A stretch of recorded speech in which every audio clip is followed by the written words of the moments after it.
भारत के पहले private space rocket विक्रम-1 की झलक पहली बार दुनिया को दिखाई गई।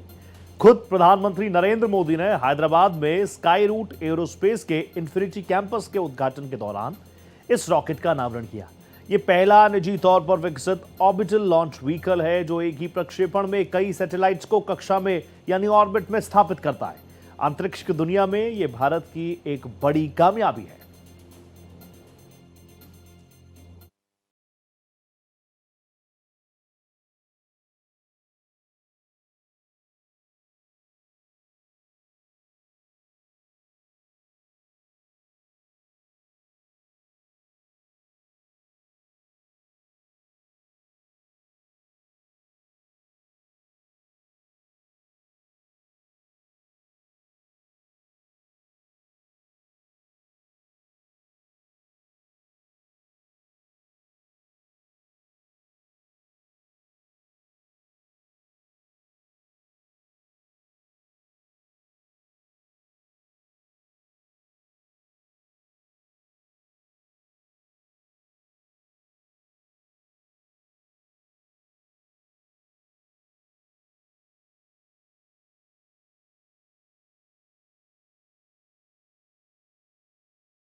भारत का पहला निजी ऑर्बिटल लॉन्च सिस्टम। इसका डिजाइन हैदराबाद की स्काई रूट एरोस्पेस कंपनी ने किया है। ये एक 4 स्टेज वाला रॉकेट है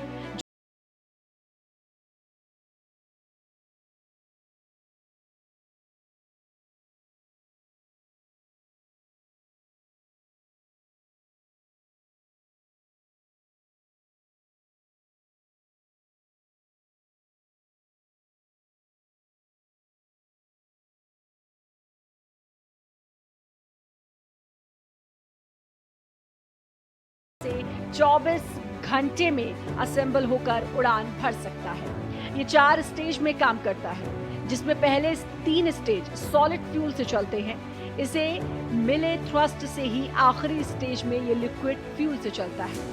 विक्रम एक रॉकेट ऊंचाई में 20 मीटर लंबा और चौड़ाई में 1.7 मीटर का है, यानी एक मध्यम आकार का ट्रक जितना। इसका वजन हल्का रखने के लिए पूरी बॉडी कार्बन कंपोजिट से बनी है। इसके थ्रस्ट यानी कि पावर की बात करें तो ये 1200 kN यानी किलो न्यूटन ताकत पैदा करता है, जो इसे आसमान की ऊंचाइयों तक तेजी से ले जाती है। इसकी पेलोड कैपेसिटी कमाल की है।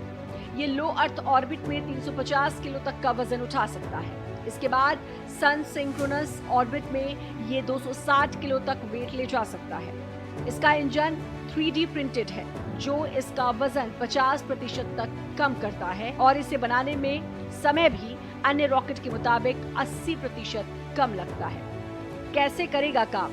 विक्रम एक के 4 स्टेज अलग अलग रोल निभाते हैं। इसके पहले स्टेज को कलाम 1200 नाम दिया गया है। ये 10 मीटर लंबा सॉलिड रॉकेट मोटर है जो कार्बन फाइबर से बना है। ये 1200 किलो न्यूटन फोर्स पैदा करता है। इसका दूसरा स्टेज कलाम 250 यानी कि कलाम 250 है। ये मिड असेंट पुश देता है। और तीसरा है कलाम 100 जो वैक्यूम में 100 किलो न्यूटन थ्रस्ट पैदा करता है।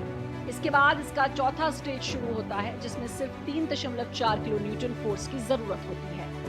स्टेज बाय स्टेज करता है काम। पहला स्टेज तब काम करता है जब रॉकेट लॉन्च होता है। ये पूरा जोर लगाता है और वातावरण की मोटी परत से चीरकर रॉकेट बाहर निकालता है।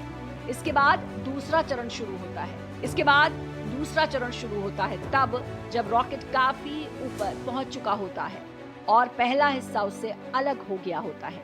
हालांकि अभी भी रॉकेट को काफी ताकत की जरूरत है। तीसरी स्टेज तब शुरू होती है जब ये स्पेस में पहुंच चुका होता है। यहाँ ताकत की जरूरत इसलिए कम होती है क्योंकि तब तक ग्रेविटी कम हो जाती है। ये तय करता है कि रॉकेट को कहाँ तक पहुँचाना है और सैटेलाइट को छोड़ने की प्रक्रिया शुरू होती है।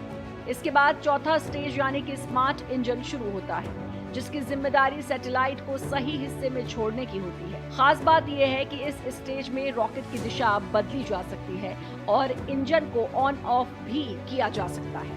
विक्रम एक न सिर्फ एक बल्कि एक साथ कई छोटे सैटेलाइट को अलग अलग ऑर्बिट यानी कक्षा में स्थापित करने की क्षमता रखता है। इस क्षमता के कारण यह अंतरिक्ष में डेटा सेवाओं, कम्युनिकेशन, रिमोट सेंसिंग जैसे नए प्रोजेक्ट्स के लिए इस्तेमाल होगा। विक्रम एक रॉकेट एक बार फायर होने के बाद फिर रिस्टार्ट हो सकता है जिससे एक ही लॉन्च में कई सैटेलाइट्स को अलग अलग ऑर्बिट में छोड़ा जा सकता है। कंपनी का दावा है कि ये रॉकेट ऑन डिमांड तैयार किया जा सकता है। इसे 24 घंटे के भीतर किसी भी लॉन्च साइट से लॉन्च किया जा सकता है। स्काई रूट का इन्फिनिटी कैंपस भारत की नई सोच और युवा शक्ति को दिखाता है जो भारत को ग्लोबल सैटेलाइट लॉन्च इकोसिस्टम में भविष्य का लीडर बनाता है। स्काई रूट का नया इन्फिनिटी कैंपस हैदराबाद में 2 लाख स्क्वायर फीट के दायरे में फैला हुआ है। स्काई रूट एरोस्पेस की स्थापना 2018 में आईआईटी के पूर्व छात्रों और भारतीय अंतरिक्ष अनुसंधान संगठन इसरो के वैज्ञानिकों पवन चंद्रा और नाग भरत ढाका ने की। कंपनी ने 2022 में भारत का पहला private sub orbital rocket Vikram S launch कर बड़ा रिकॉर्ड बनाया था। ये 100 किलोमीटर ऊपर गया था लेकिन पृथ्वी की कक्षा में प्रवेश नहीं कर पाया था। मोदी सरकार की नई नीतियों से प्राइवेट सेक्टर को बढ़ावा मिला है जिससे देश का स्पेस इकोसिस्टम तेजी से आगे बढ़ रहा है। इसके अलावा भारत के स्पेस सेक्टर में 300 से ज्यादा स्टार्टअप काम कर रहे हैं। Skyroot Aerospace, Agnikul, Cosmos, Bellatrix Aerospace, Dhruva और एस्ट्रोगेट जैसी कंपनियां रॉकेट के डेवलपमेंट तक पहुंच गई हैं। अग्निकुल कॉस्मोस अपने लॉन्च वाहन अग्निबाण पर काम कर रही है जिसे छोटे सैटेलाइट्स, नैनो, माइक्रो, स्मॉल और सैटेलाइट्स कक्षा में पहुंचाने के लिए डिजाइन किया गया है। हालांकि इसकी सफल लॉन्चिंग को अभी सीक्रेट रखा गया है। स्काई रूट एरोस्पेस के सह संस्थापक और सीओओ नाग भारत ढाका ने बताया कि अगले 2 महीने में तेज और ऑन डिमांड अंतरिक्ष लॉन्चिंग सुविधा प्रदान करने के लिए कंपनी 1000 करोड़ रुपए निवेश करेगी। कब होगी पहली उड़ान? स्काई रूट एरोस्पेस ने विक्रम एक की पहली उड़ान के लिए शुरुआती टारगेट 2026 रखा है। ये रॉकेट प्राइवेट सैटेलाइट के लिए समर्पित लॉन्च, राइट शेयर मिशन और एक ही उड़ान में अलग अलग कक्षाओं में सैटेलाइट भेजने के लिए इस्तेमाल किया जाएगा। माना जा रहा है कि विक्रम एक इसरो का काफी भार कम करेगा और सैटेलाइट स्पेस में पहुंचाने का काम इस पर छोड़कर इसरो स्पेस मिशनों पर पूरा फोकस कर पाएगा। फिलहाल विक्रम एक का प्रूफ, प्रेशर टेस्ट और पेलोड फेयरिंग सेपरेशन टेस्ट सफल हो चुके हैं। भारत के लिए क्यों है खास? भारत कई देशों के स्मॉल सैटेलाइट लॉन्च कर रहा है। अभी तक ये जिम्मेदारी इसरो पर है। प्राइवेट क्षेत्र में सैटेलाइट लॉन्च प्रक्रिया शुरू होने के बाद काफी हद तक ये जिम्मेदारी निजी कंपनियों को मिलेगी। ज्यादा लॉन्च किए जा सकेंगे तो एक बड़ा मार्केट बनेगा और स्पेस इकोनॉमी बूस्ट होगी। पहले ही ये माना जा रहा है कि 2030 तक भारत की स्पेस इकोनॉमी $77 बिलियन तक हो सकती है। पीएम मोदी ने नई टेक्नोलॉजी की रचना करने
खास पेशकश में फिलहाल इतना ही। मुझे दीजिए इजाजत। नमस्कार।